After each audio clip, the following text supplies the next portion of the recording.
In the autumn of 1862, in the fog-shrouded town of Marrow's End, Pennsylvania, a boy named Elias Finch began to dream of things that had not yet happened, and with each passing night, the line between his visions and reality grew thinner, until the townsfolk whispered that time itself had become unstitched in the presence of the child. Elias was the only son of a widowed seamstress, a pale, silent boy with hair the color of old straw and eyes so dark they seemed to drink in the lamplight. And though he spoke little, his dreams spoke for him, pouring out in fevered whispers and frantic sketches that filled the margins of his schoolbooks and the backs of every scrap of paper his mother could spare. At first, the dreams were harmless. Visions of rainstorms that arrived a day early, of a neighbor's lost dog found shivering beneath the church steps, of a letter from a distant uncle arriving precisely at the hour Elias had predicted. But as the war crept closer to Marrow's End and the air grew thick with dread, the boy's dreams turned darker, more urgent, and impossible to ignore. He began to wake screaming in the night, his sheets tangled and soaked with sweat, his hands clutching at invisible wounds. And when his mother rushed to comfort him, he would stare past her with eyes that seemed to see through flesh and bone, whispering names she did not recognize, names of men who would soon die, of children who would vanish, of secrets buried beneath the town's cobblestone streets. The townspeople, at first amused by the boy's gift, soon grew wary, for Elias's predictions became too precise, too terrible. He foresaw the collapse of the old mill weeks before the timbers gave way, the drowning of the preacher's daughter in the swollen river, the fire that would consume the apothecary's shop and leave nothing but scorched glass and the scent of burnt laudanum. Each time, Elias would try to warn those in danger, but his warnings were met with nervous laughter or cold suspicion, and when disaster struck, the survivors began to look at the boy with a mixture of fear and awe, as if he were both a prophet and a curse. The local doctor, a rational man named Dr. Ambrose, attempted to explain away the dreams as the product of a fevered imagination, but even he could not ignore the mounting evidence.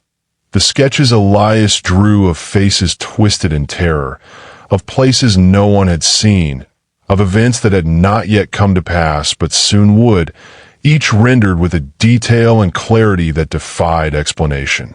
As the months wore on, Elias's dreams grew more violent, more prophetic, and the boundaries between sleep and waking began to blur. He would fall into trances at the dinner table, his fork suspended in midair, his eyes rolling back as he muttered cryptic warnings in a voice not quite his own. His mother, desperate to save her son from the growing hysteria, sought help from the church, but the new pastor, a stern man with little patience for superstition, declared Elias to be possessed, and soon the whispers in the town turned to shouts, and the shouts to threats. One night, as a storm raged outside and the wind howled through the broken shutters, a mob gathered outside the Finch home, torches flickering in the darkness, their faces twisted with fear and anger.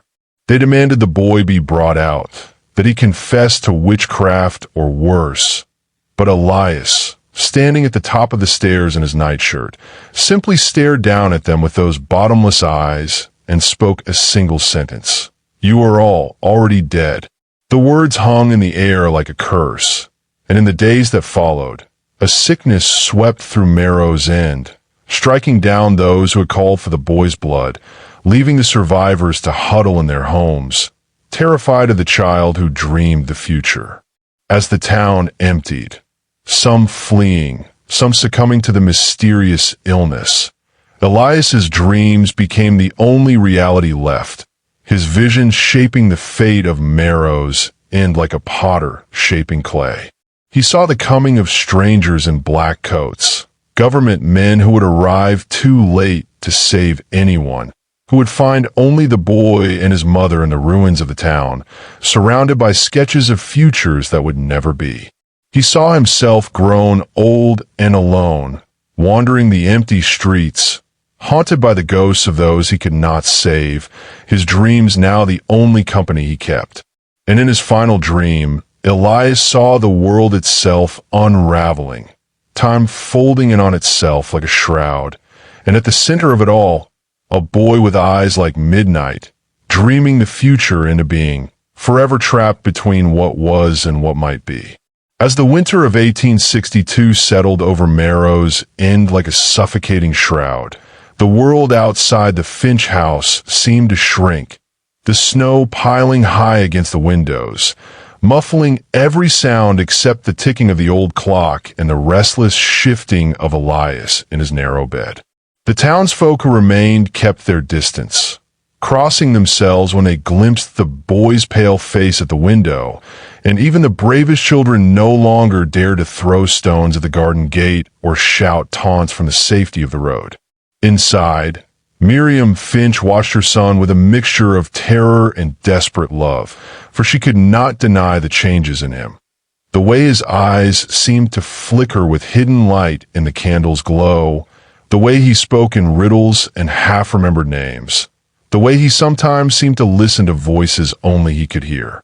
Elias's dreams grew longer, deeper, and more vivid, and he began to keep a secret journal beneath his mattress, filling page after page with frantic, looping script and drawings that made no sense to anyone but him, maps of places that did not exist, portraits of people with hollow eyes and mouths sewn shut, diagrams of strange machines and symbols that seemed to crawl across the paper when viewed in the flickering lamplight. Sometimes, in the dead of night, Miriam would wake to find her son standing at the window, his breath fogging the glass, his hands pressed flat against the pane as if he were trying to hold back something only he could see. He would whisper to himself, words tumbling out in a language she did not recognize. And when she tried to pull him away, he would resist with a strength that belied his frail frame, his eyes wide and unblinking, fixed on something far beyond the snowbound garden. The dreams began to bleed into waking life. Elias would speak of things that had not yet happened, as if they were memories, describing in chilling detail the death of the blacksmith's wife before the news reached their door, or the collapse of the schoolhouse roof days before the first crack appeared in the beams. Miriam, torn between fear for her son and fear of what the town might do if they learned the full extent of his visions, forbade him from speaking of his dreams to anyone, but the knowledge seemed to burn inside him, leaking out in strange ways. Cryptic notes left in the pockets of his mother's apron, warnings scrawled in chalk on the cellar walls. A single word whispered into the ear of the postman, who would be found dead in his bed the next morning, his face frozen in an expression of terror. The town's new pastor, Reverend Silas Crane, began to preach sermons about the dangers of prophecy and the sin of pride, his eyes lingering on the Finch pew each Sunday, and soon the whispers began again. That Elias was cursed, that he was the cause of the sickness, that he was a vessel for something dark and ancient that had taken root in Merrow's End. The doctor, Ambrose, visited less and less, his hands trembling as he checked Elias's pulse, his eyes darting to the strange marks that had begun to appear on the boy's skin. Faint, silvery lines that traced the veins beneath the surface, forming patterns that seemed to shift and change with each passing day. Miriam tried to scrub them away, but they always returned, brighter and more intricate, until it seemed as if Elias's very flesh was being rewritten by the dreams that consumed him. One night, as the wind howled and the snow fell in thick, silent sheets, Elias awoke with a scream that shook the house to its foundations. Miriam rushed to his side, but he pushed her away, his eyes wild and unfocused, his hands clawing at the air as if trying to grasp something just out of reach. "They're coming," he whispered, his voice raw with terror. "They're coming for all of us."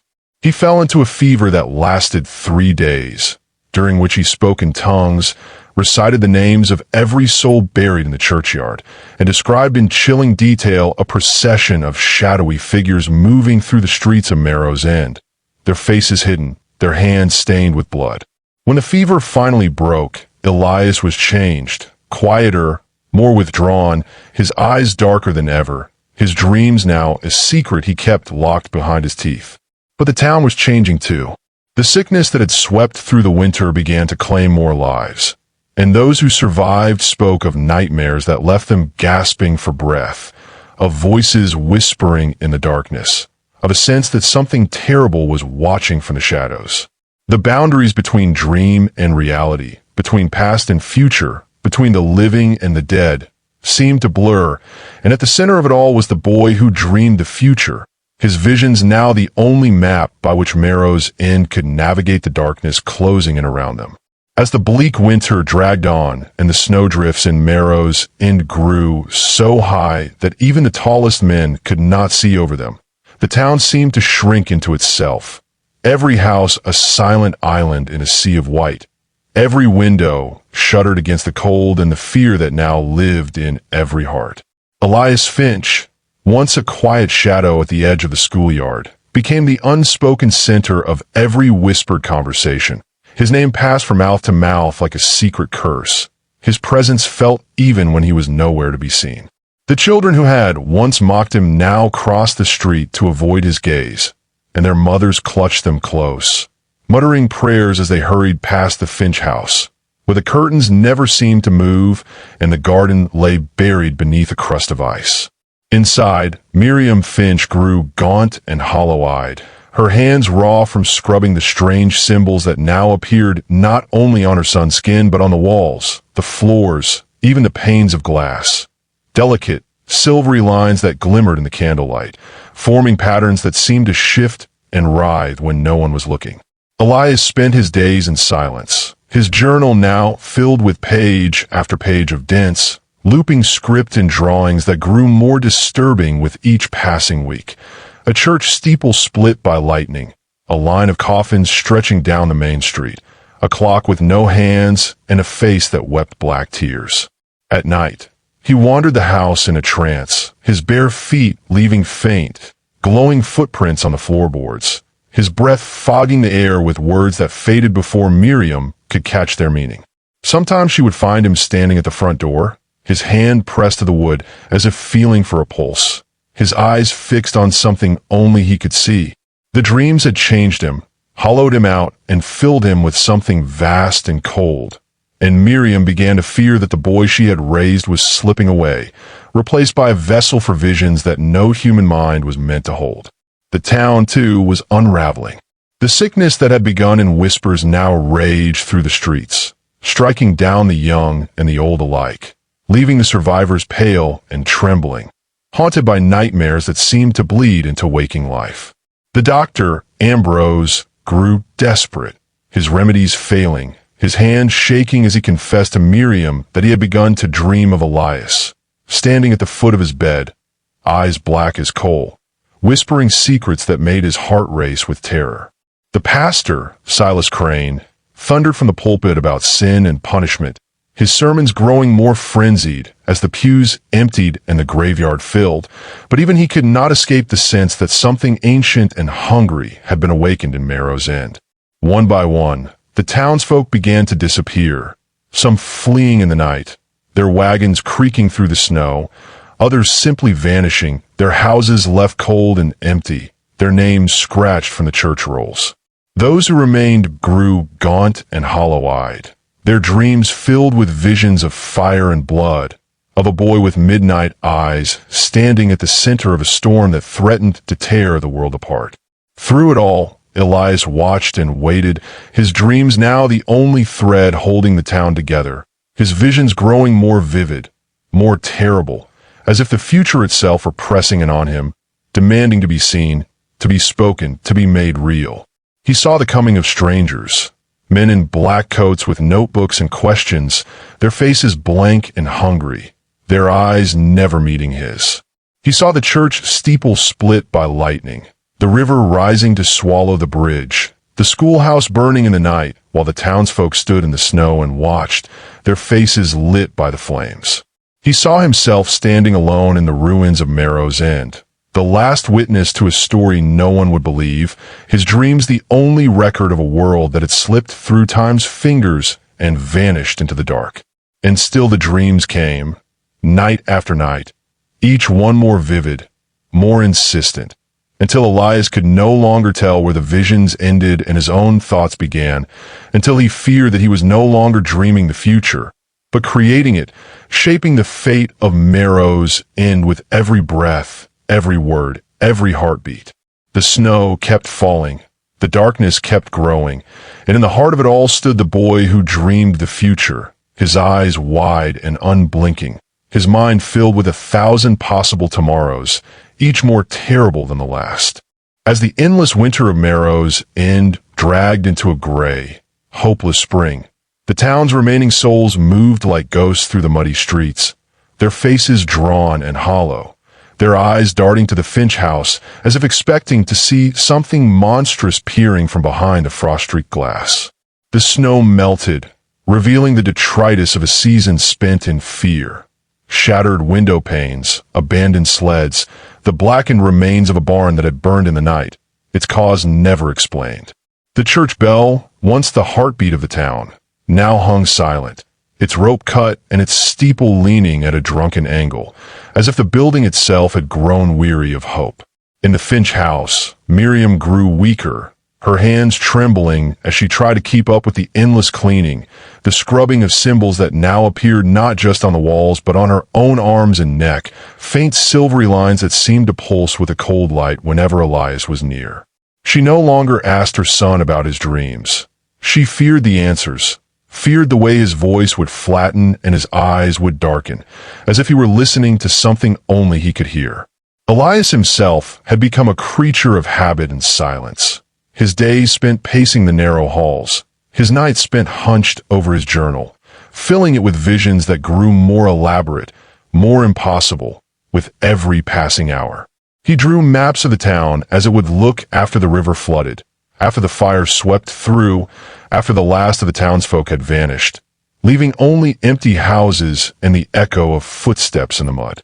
He wrote lists of names, some crossed out, some circled, some underlined in a trembling hand, and beside each name a date, a symbol, a single word: drowned, vanished, burned, lost.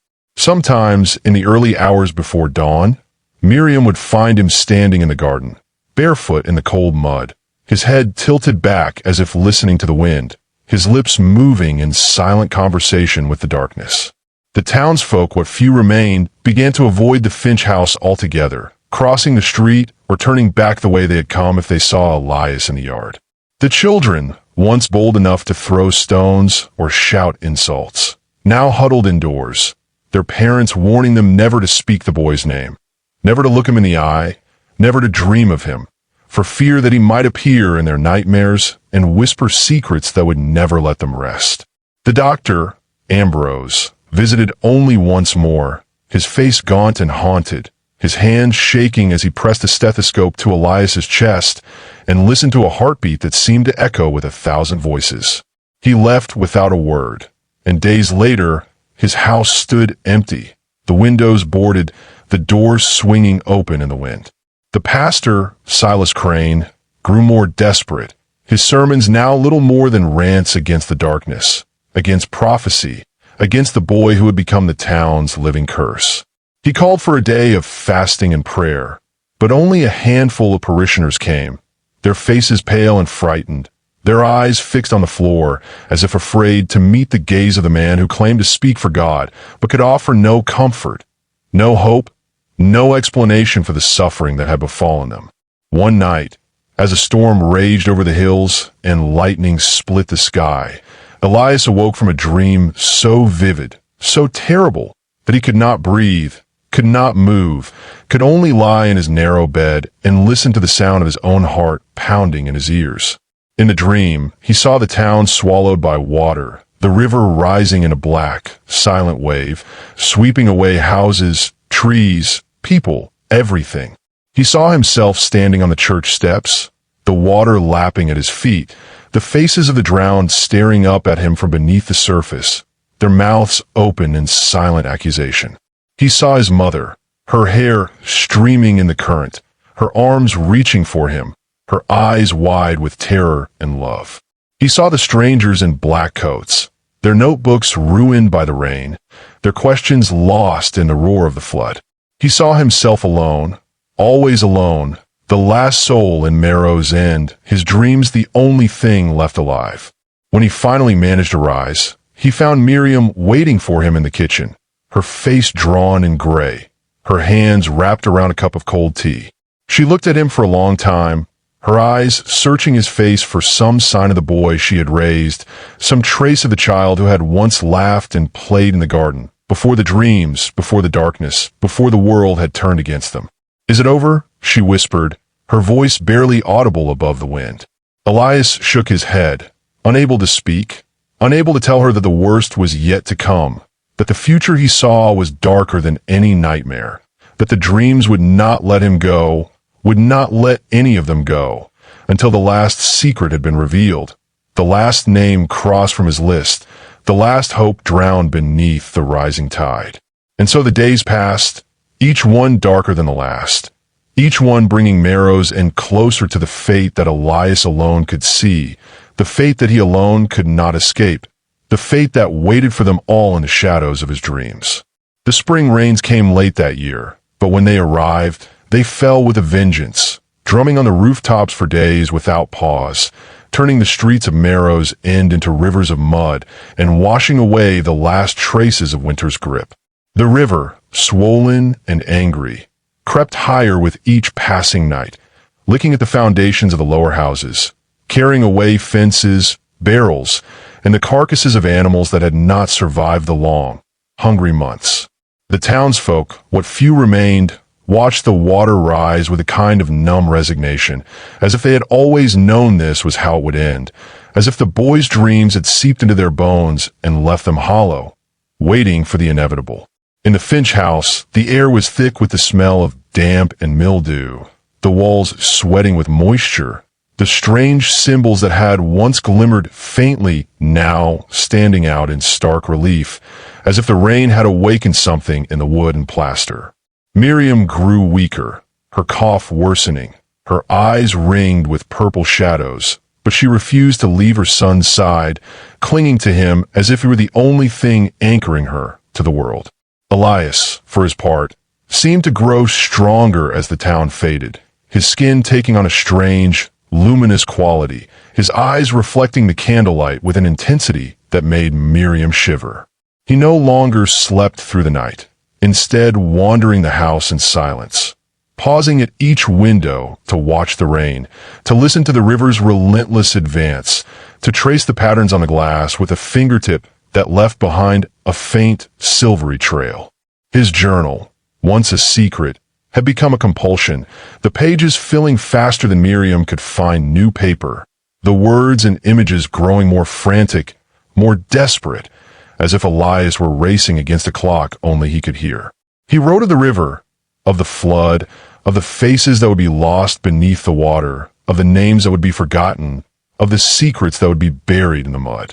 He wrote of the strangers in black coats, of their questions and their notebooks, of the way their eyes would slide past him as if he were invisible, as if he were already a ghost. He wrote of his mother, of her love and her fear, of the way she clung to him even as she faded, of the way her voice grew softer with each passing day, until it was little more than a whisper in the darkness. The town, meanwhile, continued its slow unraveling. The doctor's house remained empty, the windows boarded, the garden overgrown with weeds.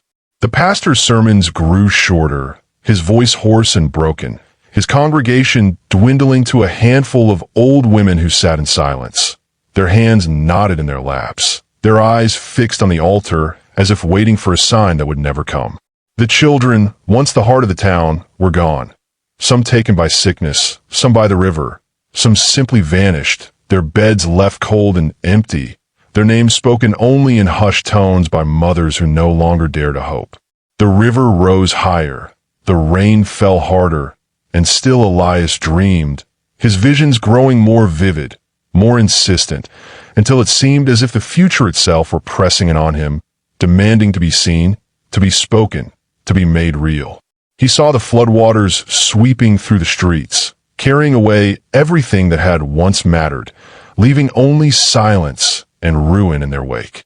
He saw himself standing alone in the churchyard, the graves washed clean by the rain, the names on the stones erased by time and water. He saw his mother's face, pale and beautiful in the candlelight, her eyes filled with love and sorrow, her lips moving in a prayer that he could not hear. He saw the strangers in black coats, their notebooks ruined by the rain, their questions lost in the roar of the flood. He saw himself, always himself, alone at the end of the world, his dreams the only thing left alive. And through it all, the rain kept falling, the river kept rising, and the boy who dreamed the future waited for the moment when his visions would become reality, when the last secret would be revealed, when the story of Merrow's end would finally, mercifully, come to an end. The night the river finally broke its banks, the town was wrapped in a silence, so deep it seemed to swallow every sound, every hope, every last remnant of a life that had once pulsed through Merrow's End. The rain had stopped, but the air was heavy and electric, the sky a bruised purple, the moon hidden behind a veil of clouds.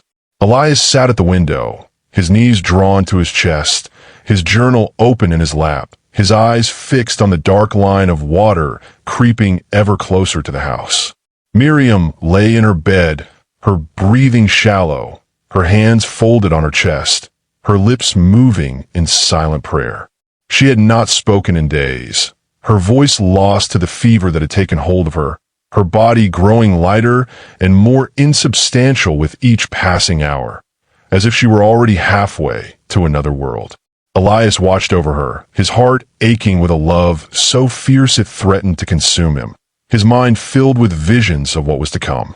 He saw the water rising, saw it filling the streets, saw it lapping at the steps of the church, saw it swallowing the houses one by one, saw the faces of the drowned staring up at him from beneath the surface, their eyes wide and accusing. He saw himself standing alone in the ruins, the last witness to a story no one would believe, his dreams the only record of a world that had slipped through time's fingers and vanished into the dark. As the water reached the garden gate, Elias rose and moved through the house, lighting candles in every room, tracing the strange symbols on the walls with a trembling hand, whispering words he did not understand. He felt the weight of the future pressing down on him, felt the eyes of the town upon him, felt the presence of something vast and ancient moving in the darkness beyond the windows. He knelt beside his mother's bed, took her hand in his, and whispered a promise that he would not leave her, not ever, not even when the water came, not even when the dreams became reality. Outside, the river surged forward, a black, silent wave that swept through the streets, carrying away everything in its path. The Finch house shuddered as the water struck, the windows rattling in their frames, the floorboards groaning beneath the weight of the flood. Elias held his mother close, his arms wrapped around her frail body, his eyes squeezed shut against the darkness. He felt the water rising, felt it soaking into the floor, felt it creeping up the walls, felt it filling the air with the scent of mud and rot and loss. He whispered to his mother, told her stories of the world as it had been, of the garden in summer, of the sound of her laughter, of the warmth of her arms around him. He told her of his dreams, of the futures he had seen, of the hope that still flickered in his heart, even as the world drowned around them. And as the water rose higher, as the house groaned and shuddered, as the candles flickered and died, Elias closed his eyes and let the dreams take him. Let the future unfold.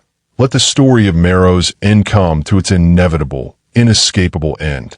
When the floodwaters finally receded, the sun rose over a town transformed, its streets choked with mud and debris, its houses gutted and broken, its people, what few remained, wandering in a daze through the ruins of their former lives. The church stood at the center of it all, its steeple leaning precariously, its doors hanging open, its pews scattered and broken. The graveyard was a field of churned earth, the stones toppled and the names erased, the dead lost to the river's hunger. In the Finch house, Elias awoke to silence, the air thick with the scent of mud and loss, the walls stained with the marks of the flood. Miriam was gone, her bed empty, her presence lingering only in the faint impression of her body on the mattress, in the scent of her hair on the pillow, in the memory of her voice whispering his name. Elias moved through the house in a trance, his feet leaving muddy prints on the floor, his hands tracing the symbols that now seemed to pulse with a life of their own. He found his journal, soaked and ruined, the ink running in black rivers across the pages, the words and images lost to the water. He wandered the empty rooms, calling for his mother, for the town, for anyone, but only the echo of his own voice answered him. Outside, the world was silent, the sky a pale, washed-out blue, the sun weak and distant. The river, once a source of life, now flowed sluggish and brown, its banks littered with the detritus of the flood.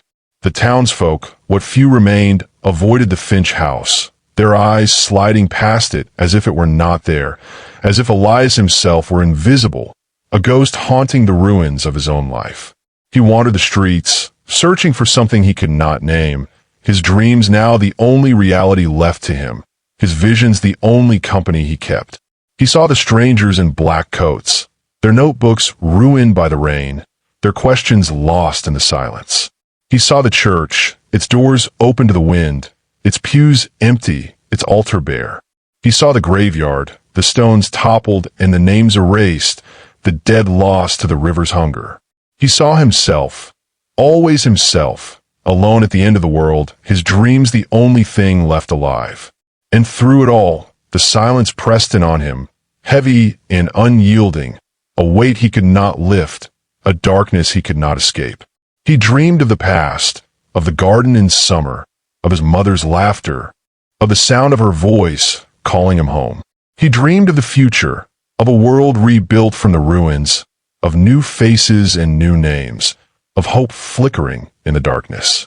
But always, always he woke to the silence, to the emptiness, to the knowledge that he was the last witness to a story no one would believe, the boy who dreamed the future and was left alone to remember. In the weeks that followed the flood, Merrow's Inn became a place of shadows and silence, a town suspended between memory and oblivion, where the living moved like sleepwalkers through streets haunted by the ghosts of all they had lost. The few who remained, old Mrs. Hargrove, who swept the mud from her porch each morning as if by sheer will she could restore the world, the crippled blacksmith, who hammered at twisted metal in a shop with no customers, the pastor Silas Crane, whose sermons now echoed through an empty church, spoke little, their voices hushed, their eyes hollow. They avoided the Finch house entirely, crossing themselves if they glimpsed Elias in the yard, whispering prayers against evil as they hurried past.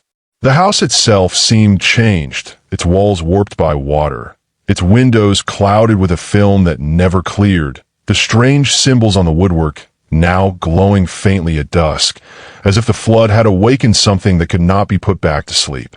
Elias wandered its rooms in silence, his footsteps muffled by the sodden carpets, his hands trailing along the walls, as if searching for a door that no longer existed. He no longer kept a journal. The flood had claimed his last book, the ink running in black veins across the ruined pages, but the visions did not stop.